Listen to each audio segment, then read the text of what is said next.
Hey everyone, welcome back to Bhardwaj classes.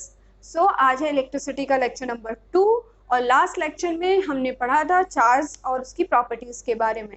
तो आज हम पढ़ने वाले हैं इलेक्ट्रिक करंट पोटेंशियल डिफरेंस के बारे में। So let's get started. पहले हम बात करते हैं इलेक्ट्रिक करंट की। What is electric current? देखिए बच्चे, सबसे पहले जानते हैं कि करंट क्या होता है। देखो, कहीं भी जब फ्लो होता है किसी भी चीज का, किसी भी मटेरियल का, तब हम उसको करंट बोलते हैं। लाइक जैसे वाटर अगर फ्लो कर रहा है हाई स्पीड में, किसी एक पर्टिकुलर डायरेक्शन में वाटर फ्लो कर रहा है, तब हम उसको बोलते हैं वाटर करंट। ठीक है, एयर फ्लो कर रही है तो हम उसको बोलते हैं air current. Similarly electric charge जब फ्लो करता है, जब मूव करता है, तब हम उसे बोलते हैं इलेक्ट्रिक करंट। तो सिंपल सी भाषा में अगर हम कहें, सिंपल सी लैंग्वेज में अगर हम बात करें, तो electric current is the flow of electric charge. ठीक है, इलेक्ट्रिक चार्ज के फ्लो को ही हम इलेक्ट्रिक करंट कहते हैं। ठीक है, तो हम क्या कह सकते हैं? Flow of electric charge. Electric current क्या है? Flow of electric charge. लेकिन अगर हमें क्वांटिटेटिवली बात करनी है, यानी उसकी कुछ वैल्यू बतानी है, तब इलेक्ट्रिक करंट क्या होती है? किसी भी कंडक्टर में पर यूनिट टाइम में फ्लो होने वाला जो इलेक्ट्रिक चार्ज है, अमाउंट ऑफ इलेक्ट्रिक चार्ज है, उसे हम इलेक्ट्रिक करंट कहते हैं। ठीक है, तो charge, amount of electric charge flowing through a conductor per unit time, in unit time. ठीक है, एक सेकेंड, एक मिनट, यूनिट टाइम में जितना चार्ज फ्लो हो रहा है किसी भी कंडक्टर में, उसे हम इलेक्ट्रिक करंट कहते हैं। या हम एक और तरह से इसको डिफाइन कर सकते हैं, rate of flow of charge, किस रेट से चार्ज फ्लो कर रहा है। तो इलेक्ट्रिक करंट की क्या डेफिनेशन है? Rate of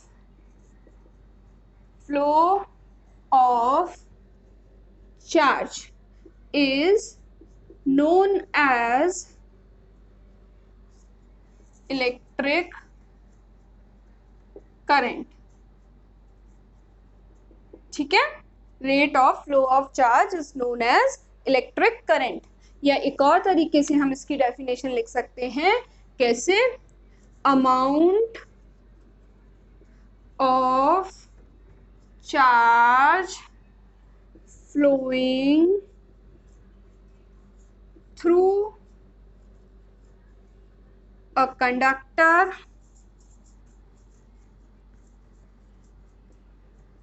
per unit time is called electric current। किसी भी कंडक्टर से पर यूनिट टाइम में फ्लो होने वाला जो चार्ज होता है उसे हम इलेक्ट्रिक करंट कहते हैं। ठीक है, फॉर्मूला देखते हैं। आई से इसको रिप्रेजेंट करते हैं। First of all, I is the symbol of electric current. तो आई इज इक्वल टू क्या है? Charge per unit time. I is equal to Q upon T.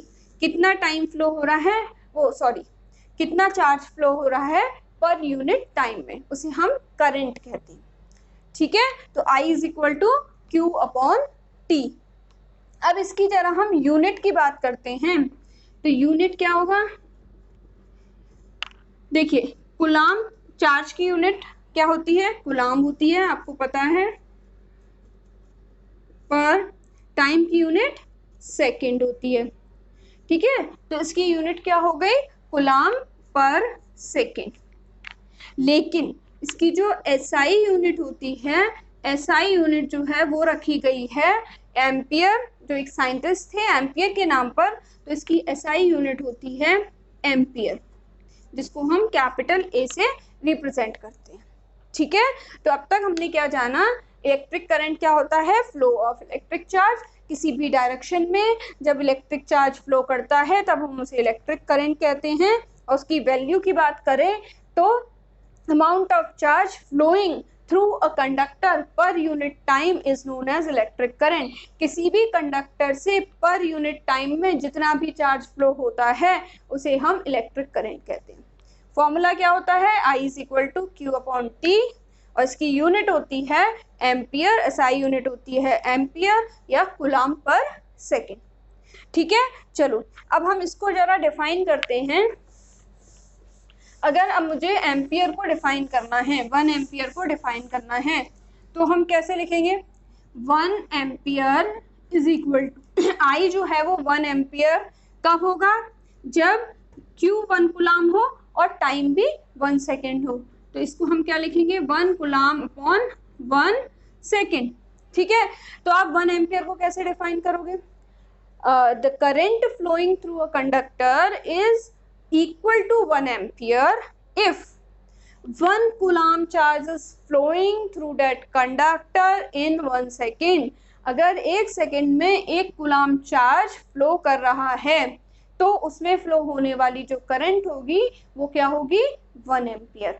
ठीक है, तो अगर मुझे 1 एम्पियर को डिफाइन करना है तो कैसे डिफाइन करेंगे, 1 एम्पियर की डेफिनेशन है the current या electric current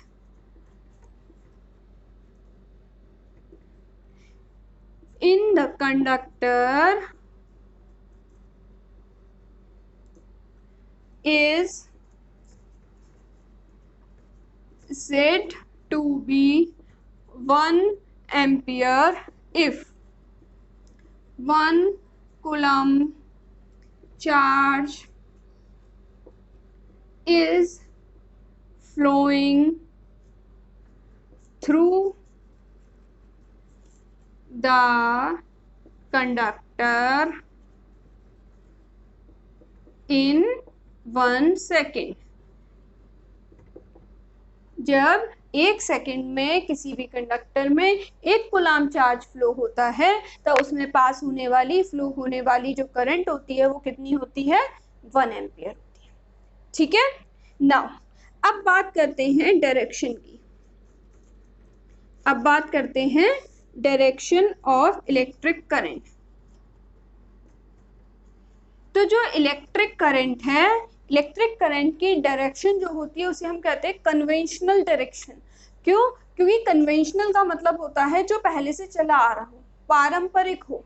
ठीक है, तो इसकी जो डायरेक्शन है वो ऐसी मानी गई है, बहुत पहले से चली आ रही है, मानी गई है कि जो इलेक्ट्रिक करंट है उसकी डायरेक्शन इलेक्ट्रॉन के फ्लो के अपोजिट डायरेक्शन में होती है, या फिर आप ऐसा कह सकते हो पॉजिटिव चार्ज के फ्लो के सेम डायरेक्शन में होती है। ठीक है, तो डायरेक्शन ऑफ इलेक्ट्रिक करंट क्या होती है, direction of electric current is same as that of flow of positive charge, positive charge, और आप क्या कह सकते हो, और it is opposite to that of flow of negative charge. ठीक है, तो करंट की जो डायरेक्शन होती है वो कैसे होती है, पॉजिटिव चार्ज के सेम डायरेक्शन में। अगर ये हमारा पॉजिटिव चार्ज है, इस डायरेक्शन में फ्लो कर रहा है, ठीक है, तो करंट की डायरेक्शन भी यही होगी। अगर नेगेटिव चार्ज इस डायरेक्शन में फ्लो कर रहा है तो करंट की डायरेक्शन इसके ऑपोजिट होगी। ऐसी डायरेक्शन मानी गई है। ठीक है, तो अभी तक आपने क्या पढ़ लिया, करंट के बारे में पढ़ लिया। Current is the rate of flow of charges, I is equal to Q upon T होता है। ठीक है, उसके बाद हमने कहा कि भाई एसआई यूनिट जो होती है वो एम्पियर होती है, और 1 ampere is equal to 1 coulomb upon 1 second. तो 1 एम्पियर की डेफिनेशन होती है किसी भी सर्किट में 1 एम्पियर करंट तब कही जाएगी जब 1 कूलम चार्ज 1 सेकेंड में फ्लो हो रहा होगा। इसके बाद हमने कहा कि भाई डायरेक्शन जो होगी इलेक्ट्रिक करंट की वो पॉजिटिव चार्ज के सेम डायरेक्शन में और नेगेटिव चार्ज के अपोजिट डायरेक्शन में होगी। ठीक है, तो यहाँ तक बात हो गई इलेक्ट्रिक करंट की। अब एक छोटा सा क्वेश्चन कर लेते हैं।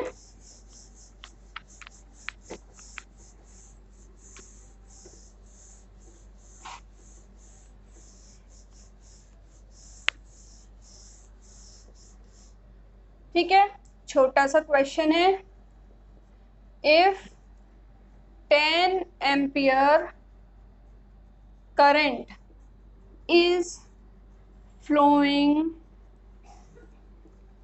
through a conductor to 5 minutes. Calculate the amount of charge flowing. ठीक है, क्वेश्चन क्या कह रहा है, किसी भी कंडक्टर में 10 एम्पियर की करंट 5 मिनट तक फ्लो करती है, 5 मिनट तक फ्लो करती है, तो बताओ कि उसमें कितना चार्ज फ्लो हुआ, या कितना चार्ज फ्लो हुआ कितने टाइम में, 5 मिनट में। ठीक है, तो देखो अभी अभी हमने क्या देखा, I इज इक्वल टू क्या होता है, Q अपॉन T।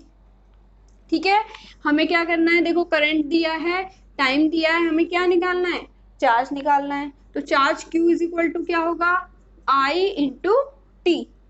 I आपको गिवन है 10, बट टाइम किस में गिवन है, 5 मिनट, जबकि हमने पढ़ा कि एम्पियर में हम कूलाम में चार्ज लेते हैं और टाइम किस में लेते हैं, सेकेंड में लेते हैं। तो यहाँ पे आपको टाइम को क्या करना पड़ेगा, सेकेंड में कन्वर्ट करना पड़ेगा।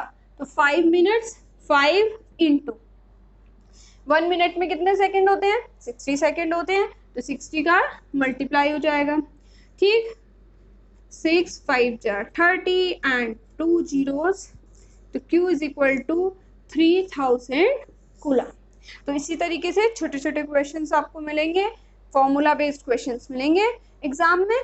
ठीक है, तो यहाँ पर हमने Q क्या कर लिया, 3000 कूलम फाइंड आउट कर लिया।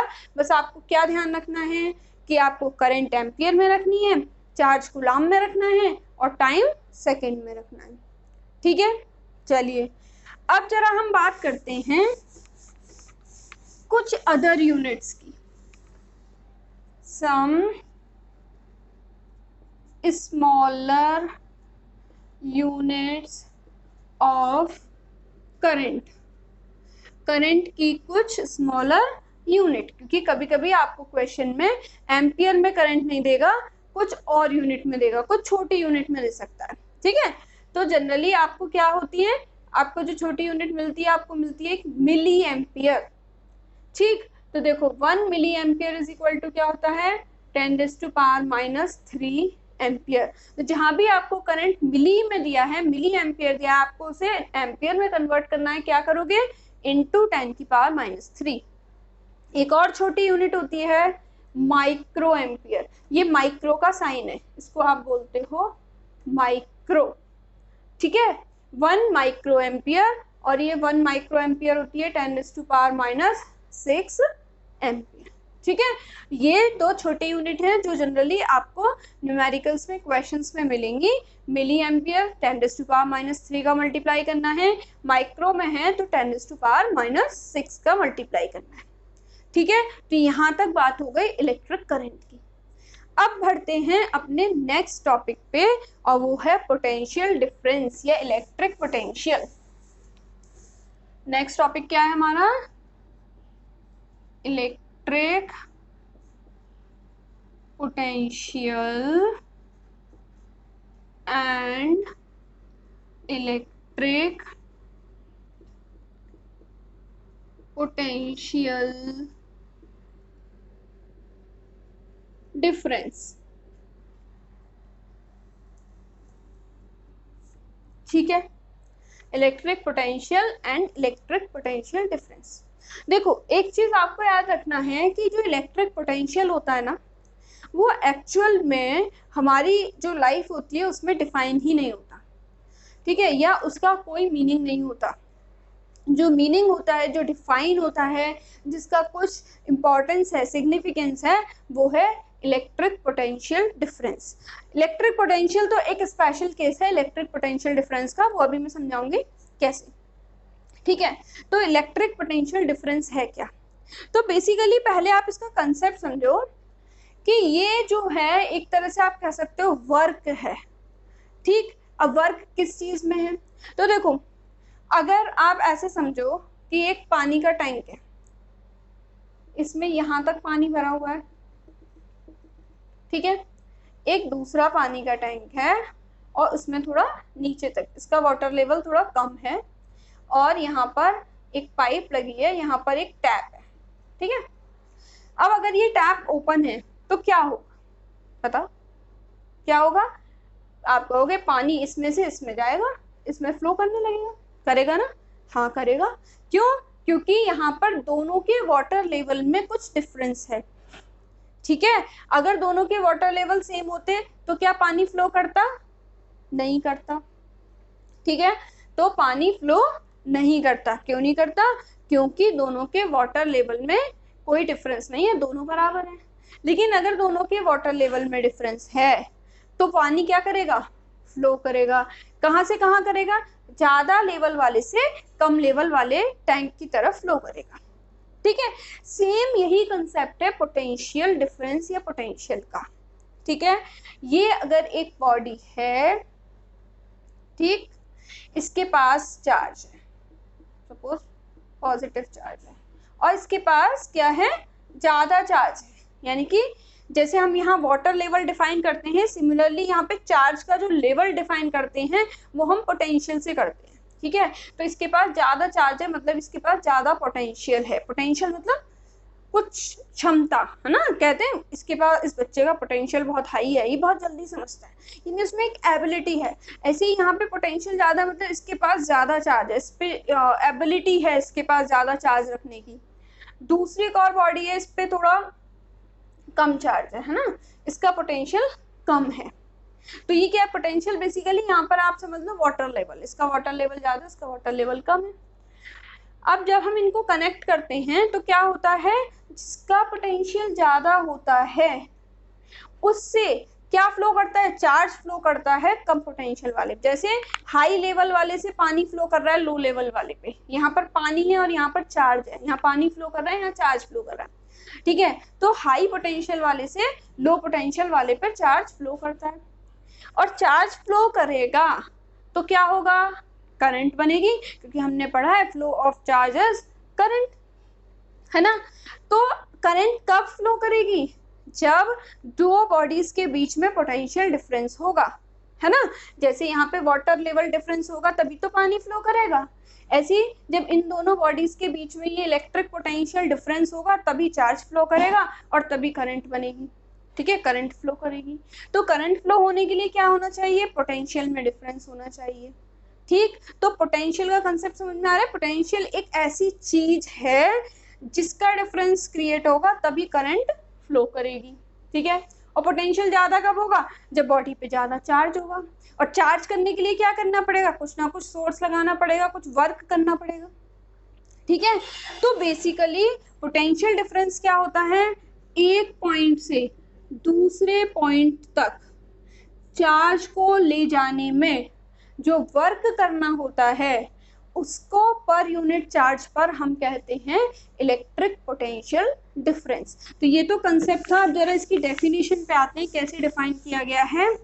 कि मान लो ये है पॉइंट ए और ये है पॉइंट बी, एक चार्ज है Q, इस चार्ज को B से लेके जाना है A पर, ठीक है। तो कुछ वर्क करना पड़ेगा और वो वर्क मान लो क्या है? W, ठीक। W वर्क करना पड़ेगा, तो वो वर्क पर यूनिट चार्ज, या आप कह दो यूनिट चार्ज को, यूनिट मतलब 1 गुलाम चार्ज को आपने यहाँ से उठाया B से और A पर ले गए, कुछ काम किया, वो काम था W, ठीक है। तो W/1 वो किसके बराबर होगा? इन दोनों के बीच के इलेक्ट्रिक पोटेंशियल डिफरेंस, यानी ये फाइनल, इसको हम V से रिप्रेजेंट करते हैं इलेक्ट्रिक पोटेंशियल डिफरेंस को। तो फाइनल इलेक्ट्रिक पोटेंशियल यानी इस फाइनल पॉइंट का पोटेंशियल माइनस इस इनिशियल पॉइंट का potential is equal to work upon charge. तो अब समझ में आया आपको कि मैंने क्यों कहा कि पोटेंशियल डिफरेंस का मीनिंग है पोटेंशियल का नहीं? क्यों? क्योंकि पोटेंशियल डिफरेंस होगा तभी करंट होगी, ठीक है। एक पॉइंट पे एक मैंने कह दिया, ये एक बॉडी है, इस पे बहुत सारा चार्ज है, बहुत सारा चार्ज है, इसका बहुत ज्यादा पोटेंशियल है, लेकिन जब तक दूसरा पॉइंट नहीं होगा, दो के बीच में डिफरेंस नहीं होगा, करंट फ्लो नहीं करेगी, सर्किट में करंट नहीं बनेगी। तो इसीलिए यहाँ पर जो इम्पोर्टेंस होती है वो 2 पॉइंट्स की होती है, यानी पोटेंशियल डिफरेंस की होती है। तो पोटेंशियल डिफरेंस को कैसे डिफाइन करते हैं?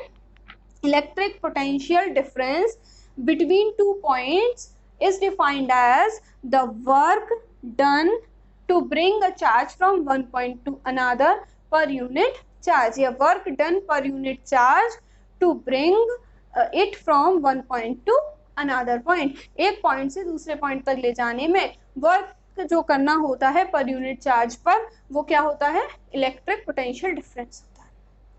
ठीक है, क्लियर हो गई बात? इसको अगर हम डिफाइन करें तो इसकी डेफिनेशन क्या होगी? वर्क required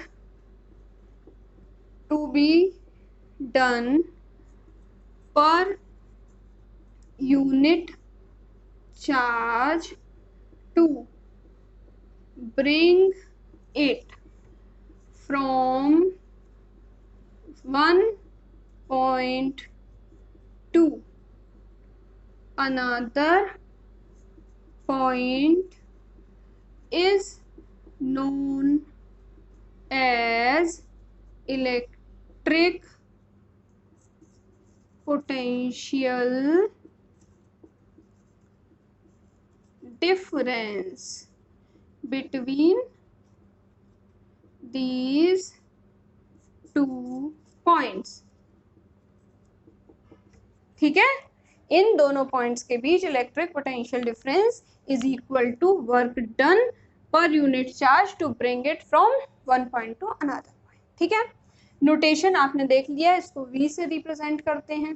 ठीक है, यूनिट इसकी होती है वोल्ट SI यूनिट, या आप कह सकते हो वर्क है तो वर्क की हो गई जूल, पर चार्ज की हो गई कूलम। ठीक है, तो जूल पर कूलम या वोल्ट। ठीक, अगेन 1 वोल्ट जो होगा वो क्या होगा? 1 जूल पर कूलम। ठीक है, तो अब मुझे अगर 1 वोल्ट डिफाइन करना है तो 1 वोल्ट क्या होगा? 1 वोल्ट पोटेंशियल किसी भी पॉइंट का तब होगा जब 1 जूल काम करना पड़ेगा एक पॉइंट से दूसरे पॉइंट तक ले जाने में पर यूनिट चार्ज पर। ठीक है, या आप क्या कह सकते हो? If 1 joule work has to be done to bring 1 coulomb charge from one point to another point, then the potential difference between these 2 points is equal to 1 volt। Clear हो रही है बात यहाँ तक? चलिए अब हम बात करते हैं, ये तो बात हो गई पोटेंशियल डिफरेंस की। अब बात करते हैं पोटेंशियल की। किसी एक पॉइंट पर पोटेंशियल की बात करें तो हमें क्या करना पड़ेगा? दूसरे को जीरो करना पड़ेगा, क्योंकि डिफाइन तो पोटेंशियल डिफरेंस ही है, लेकिन अगर एक जीरो हो जाए तो वो एक ए पॉइंट पे डिफाइन हो जाएगा।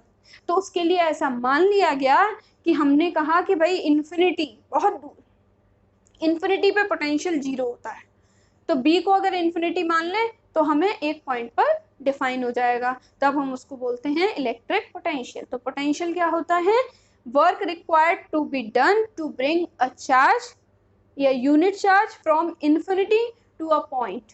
ठीक है, इन्फिनिटी से किसी पॉइंट तक लेकर आएंगे तब वो इलेक्ट्रिक पोटेंशियल कहलाएगा, और हम जनरल अपनी एक पॉइंट से दूसरे पॉइंट पे लाएंगे तब वो कहलाएगा electric potential difference. Clear?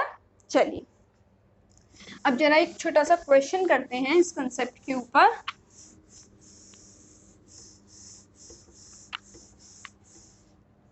Question क्या है? सपोज ये 2 पॉइंट है, ए पॉइंट और ये पॉइंट है बी पॉइंट। बी पॉइंट का जो पोटेंशियल है इलेक्ट्रिक पोटेंशियल वो है 100 वोल्ट, और ए पॉइंट का इलेक्ट्रिक पोटेंशियल है 120 वोल्ट।